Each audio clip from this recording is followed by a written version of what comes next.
Global Security Evangelist and Industry Ambassador Tony Anscombe bei pranešimas Smart Buildings – Are they the next cybersecurity risk? Pasitikime. Please welcome.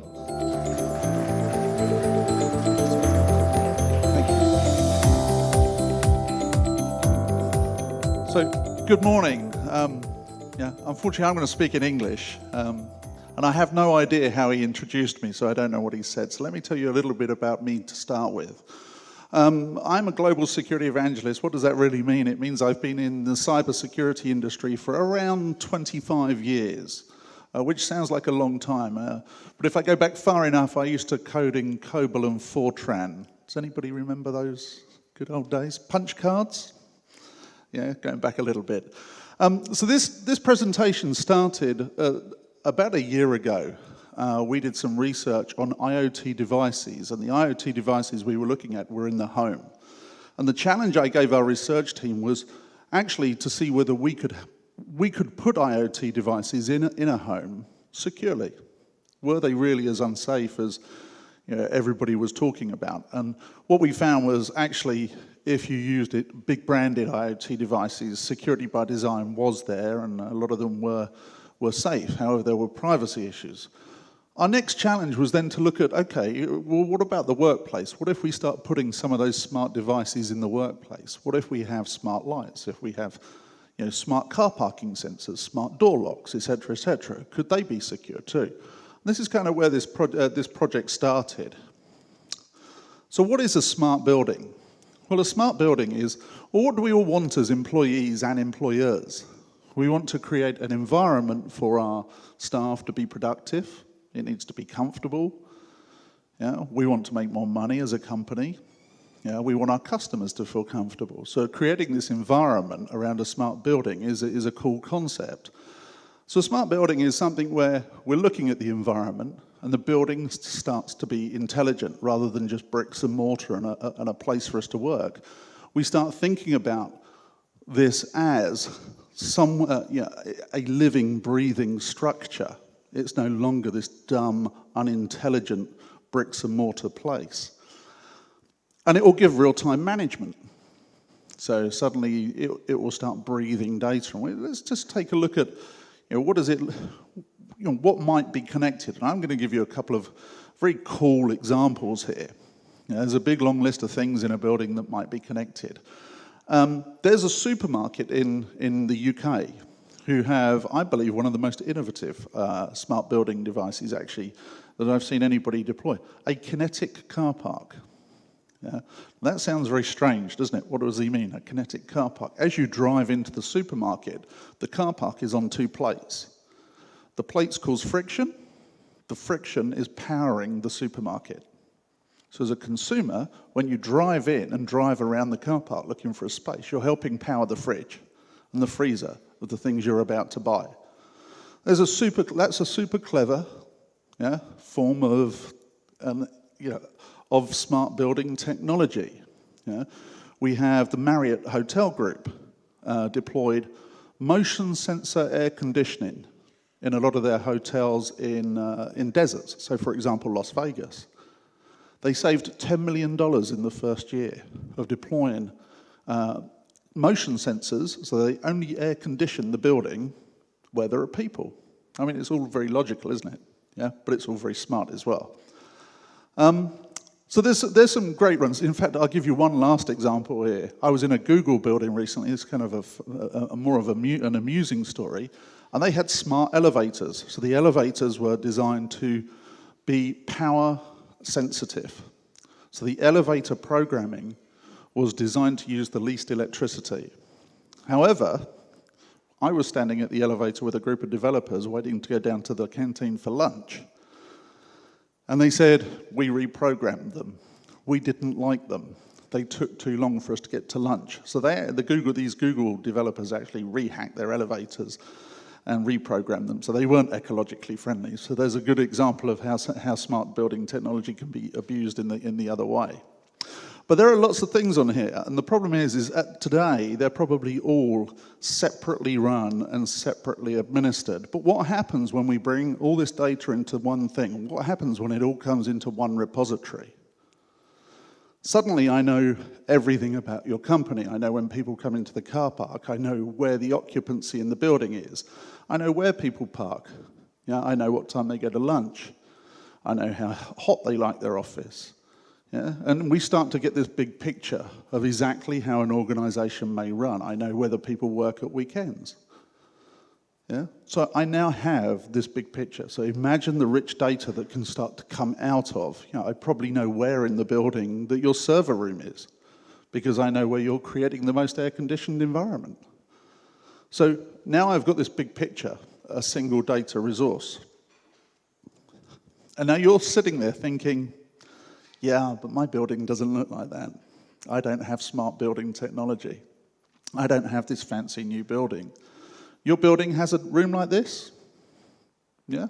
This building has a room like this, I can guarantee it. It has somewhere in every building has a control room. Yeah? A plant room, to use that's a very English term. Or an industrial room, as you call it in the US. Somewhere in there, there's HVAC controllers. Your power comes in, your communications go out. Somewhere in the building is a room that looks similar to this. And while it might not be connected today, some of it may be connected, some of it may have direct communication links to the outside. The people that maintain this equipment might be able to talk to it. They might only have a connection to it. But if in 5 years' time, I can virtually guarantee every one of you will be in a building where this room is connected in some method. So it involves all of us. The risk is here for all of us. And that's why we're trying to talk about this now, to make sure everybody is thinking in the right way of how to secure this room. So, and why now? Well, building automation systems are not new. So the dark blue line across the bottom, those very small bits across the bottom of this chart, show the increase in revenue of building automation systems. It's not new technology. However, what IoT for smart buildings has done has suddenly enabled this technology.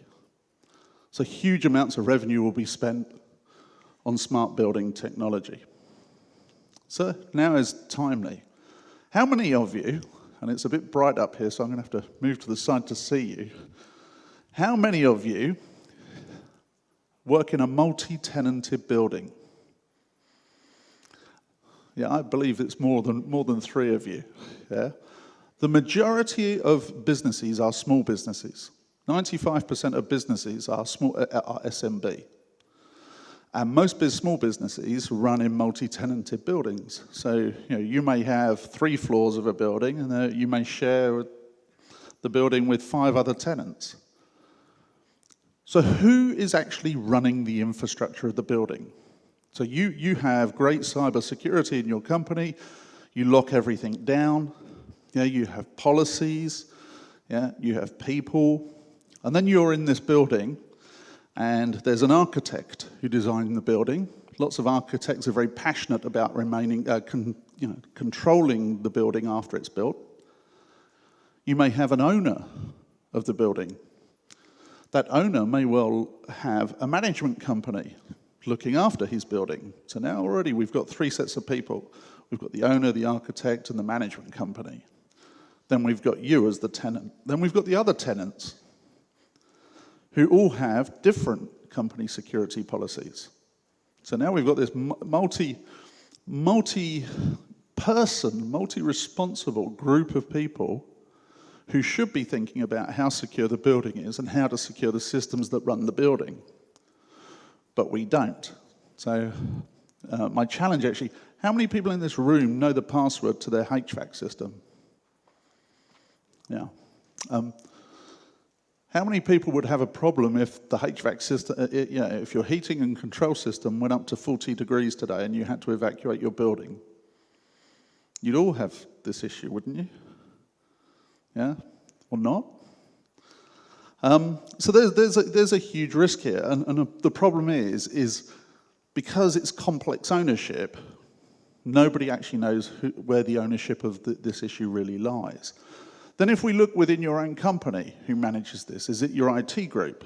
Is it your facilities group? Is it your risk and audit group? Is it the legal group who signed the contract with the the building operator. So even within your own company, it's kind of grey where this lives. So is there a risk? Well, so what's the way? Well, look at the motivation of the person that might want to come and attack. There's a financial element. So we're all aware of ransomware. Yeah? Has anybody been a victim of ransomware? I'm just curious. Nobody's willing to admit to that. Somebody must, yeah, thank you, a few of you, thank you. So there's financial. Cyber criminals, it's a business. Yeah, and that's an unfortunate fact of life. If we look at how cybercrime has changed, it used to be disruption, it used to be about annoyance. Now it's just about money, or for the majority of it. So we have cyber criminals and financial gain. Then we have leverage and fear. You know, there's the cyber criminal that just wants us to be scared. Yeah. Now, you know, there are some good examples of that which we will come back to. And that could come from a nation-state attack. It could be, you know, or it could even be that something happens and actually a nation-state wants to blame it on another nation-state. That's, you know, we see quite a lot of that in the media at the moment. And then we have impact. Now think about this. You know, you may have an environmental lobbyist group who decides to go and attack some power company who maybe does the wrong thing.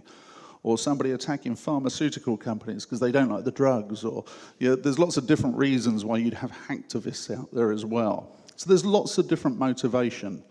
And if you think about the fear and impact, it could be deadly, yeah, or it could be dramatic. Yeah, and we'll come back to some examples of that. So, I don't know whether any of you saw me present at last year's Baltic Cybersecurity Summit. I talked about the dark web.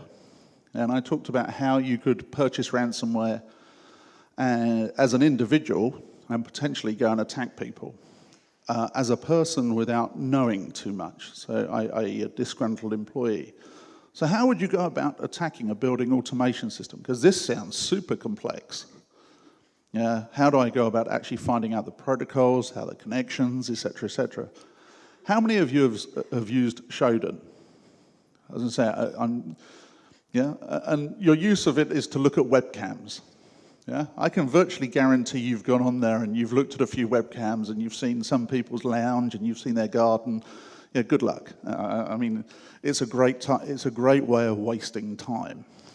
However, there is a more serious part of this website as well, because they're talking about where there are vulnerabilities in devices, and that's actually the meaning of the website.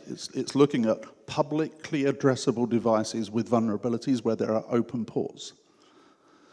If you delve into this slightly more, one of the things that people don't look at, and I know the speaker after me is talking about ICS systems in more detail, but you'll find on Shodan where you can publicly find publicly addressable ICS protocols. And here is a list of the protocols off of Shodan that you can get to. Yeah? And that then gives me my first entry into finding how could I actually go and attack a building automation system. And if I look in a little bit more, in fact, before I go and look at the protocols, what do I mean by an ICS system? Well, an ICS system, this was in Destroyer, a piece of research we did about 2 years ago as ESET.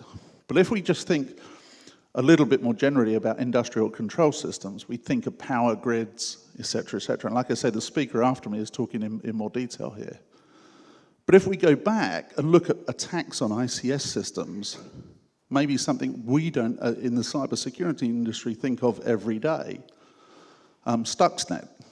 Stuxnet was an attack against an industrial control system. It's a long time ago, and you know, there's lots of technical detail, but actually it's the logic behind it that was super interesting.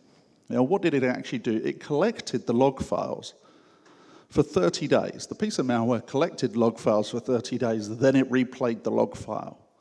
Now, what's interesting about replaying this log file, now think about how does this relate to smart buildings? Well, imagine now if I took control of your building automation system, I collected all the log files for 30 days, then I replayed it.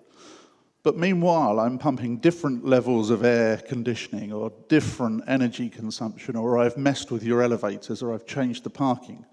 And you've got this disruption with employees, but you don't know why. People are going off ill, sick, because I've changed the way the filtering works. The air conditioning filtering. Suddenly you don't know. You're looking at the building automation system data and going, well, everything looks good, but suddenly it might not actually be good. So there's a good example of how the logic behind a major ICS attack could easily be used to come and disrupt your business. So you've got this, Stuxnet was a good example. Then you have Black Energy in the Ukraine that took out the power grid for about 6 hours. Then you had Indestroyer. What's interesting about Indestroyer was it was actually an attack on that panel thing. You look at the panel in a control room with the buttons on it, and you think that's not connected and it's not doing anything in the same way. It was malware written for the industrial control system on that panel. So cyber criminals will look at every type of connected device. And then more recently, you've had other infrastructure attacks, which we maybe don't think of as infrastructure. You've got WannaCry took down parts of the NHS in the UK. It took down parts of the rail network in Germany. You had NotPetya. What's interesting about NotPetya is people like me stand on a stage and say, you must update everything, by the way. But NotPetya was an infection in an update. So cyber criminals actually infected an update, which was a complete, in that situation, I'd say don't update. But how do you know which update is good and which one's bad? So it becomes even more complex. But it was a piece of tax software that virtually every company used. So suddenly you have this update that's affecting everybody. So that's what I see, kind of in thinking about how infrastructure and our building infrastructure work in that way. So let's go back to my experiment. So if I look at one of the building automation system protocols in Shodan, I can see that there are 18, this is primarily in the US as you'll see, there are 18,000 publicly addressable systems through Shodan using this particular protocol. And if I look at the next one, there are 35,000. So there's a mass of these building automation systems that have open ports and are publicly addressable from the internet. And if I want to delve a bit further, I can look at the US, I can look at the map and find out, sure, it's down the two coasts and some in the middle. And I can delve into each of those red dots and look further. So this is now a public access tool, and I can see where these vulnerable systems are. I can also see what their vulnerabilities are. So Shodan is actually picking up what version of the software they're running, looking at the public information, and will tell me whether these systems have been patched. And patching is a really interesting thing, because as security people, we all update, we patch everything. But do we patch this? No. And I'll give you an example of something you don't patch. When was the last time you patched your car? So my point is you don't think about everything that needs patching. So you need to be thinking about some of the devices you don't patch today. But I can see the vulnerabilities. If I want to make sure, if I'm that nasty person, maybe a disgruntled employee, I want to make sure that I've actually got the right building. I can delve into the IP address, I can find it on a map, and it might look like this when I connect to it. And this is actually a live example. Now, I will say this live example, I can't change anything on here. So this is a read-only image taken from one of those systems. Now, what's the damage? Can anybody think of the risk that this could cause the company? So now put me as the facilities management person. I'm sitting in your company, and I get a phone call. And the phone call from the cyber criminal, who I don't know is a cyber criminal, obviously says, I work for the maintenance company for your HVAC system. I noticed your fans are running at 100%. And I would like to remote in and check that the system is running correctly. Could you tell me what the password is? Because it looks like these are about to stop. How many people do you think would give up the password? Because when you actually look at this screen, Suddenly I've seen that I'm socially engineering you from the information you're publishing on the internet through your building automation system. So this is an issue, yeah? And it could cause an issue here. And is it real?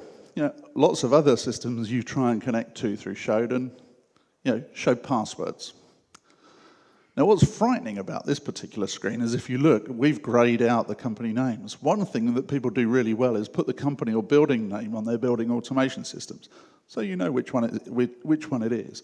I will say there is a dominance of public buildings, hospitals, schools, libraries, government buildings, which do this.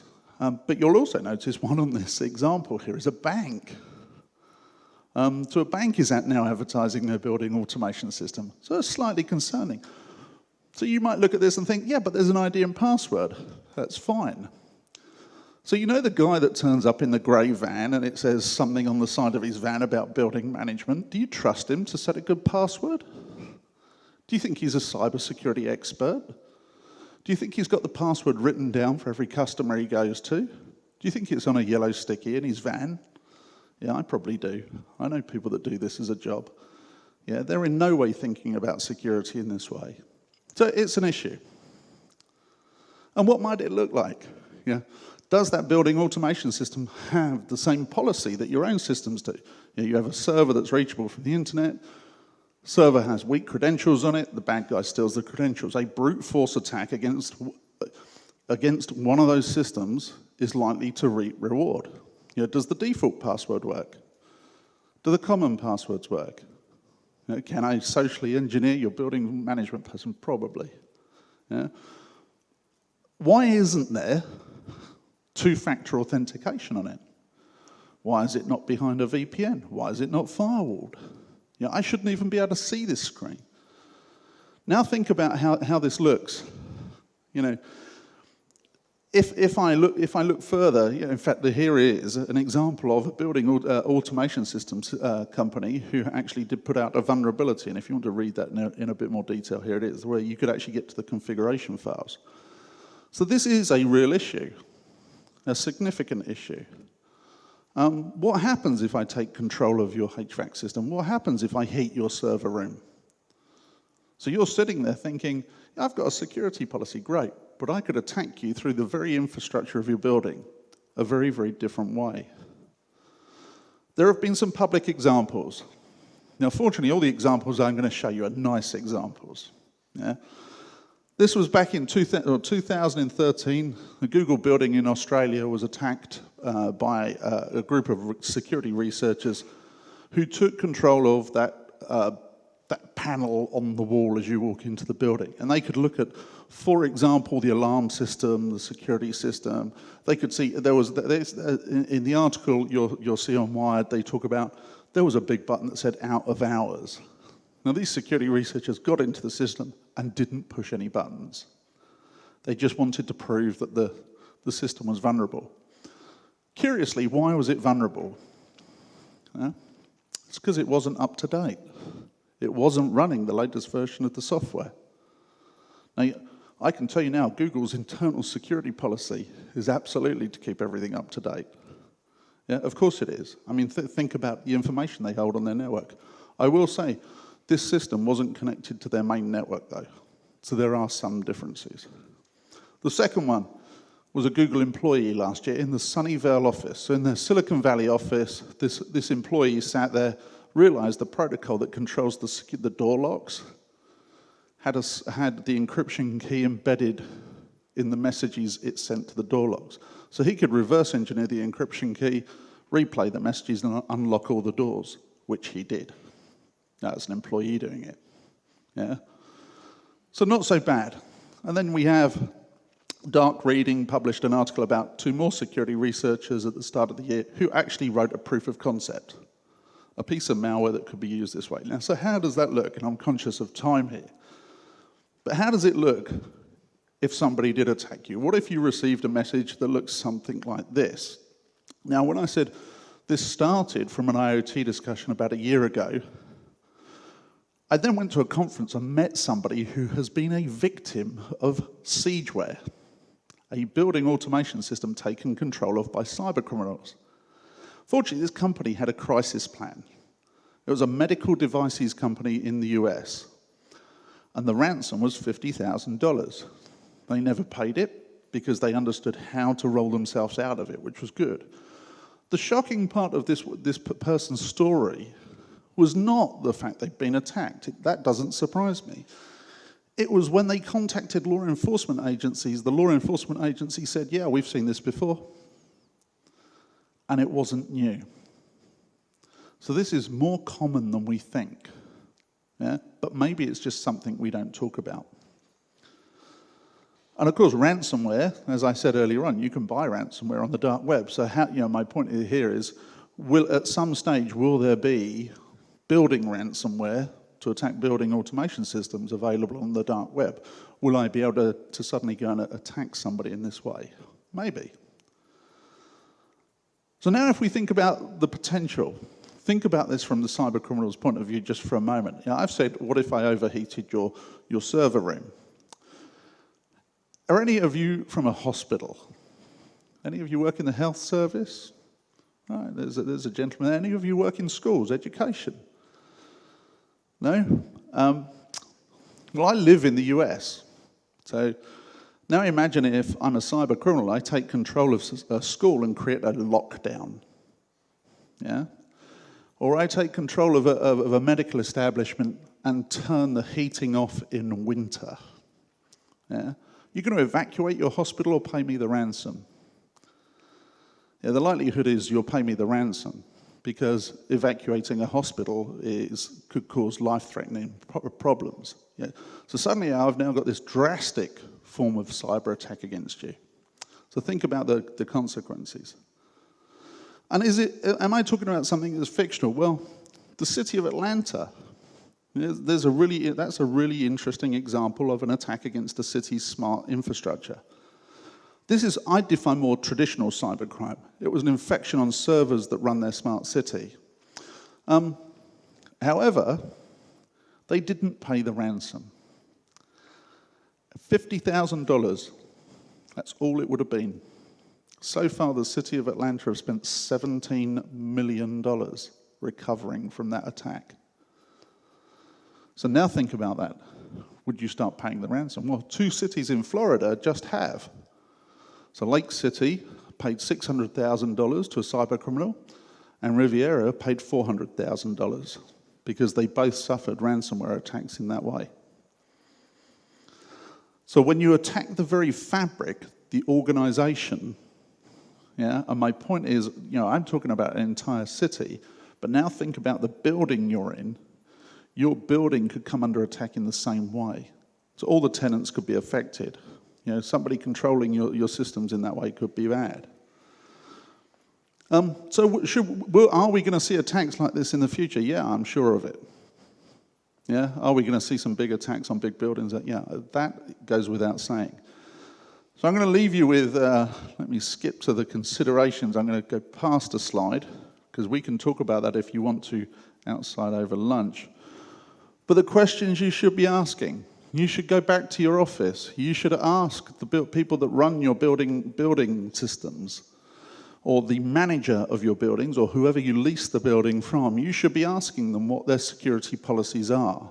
How are the systems connected to the internet? Are they connected to the internet? Look them up on Shodan, see if they are actually accessible. Make sure the policy, they have a better security policy than you do, or at least the same. Yeah? Are they behind a firewall? Are they behind a VPN? Is there two-factor authentication? Is it encrypted? Where's the data being stored? Are you storing data about my employees or about my employee movement? What data are they holding? There's whole heaps of questions you should be asking. Our buildings are living and breathing places. They are no longer just bricks and mortar. So go back to your offices and start thinking about it. Now, have I frightened anyone? Is anybody concerned? You should be. Because I can guarantee you have devices in your buildings that are vulnerable, that haven't been updated, and that are connected. And they're probably running systems that could be up to 20 years old. Yet they're still connected. So this is something you need to go back and address. So I will leave you here. I'd like to thank the organisers for allowing me to come and speak again this year. And if you've got any questions, in fact, can we take questions now? Yes, first of all, let's thank Tony for your presentation. Thanks a lot. And of course, we have questions. We have a few.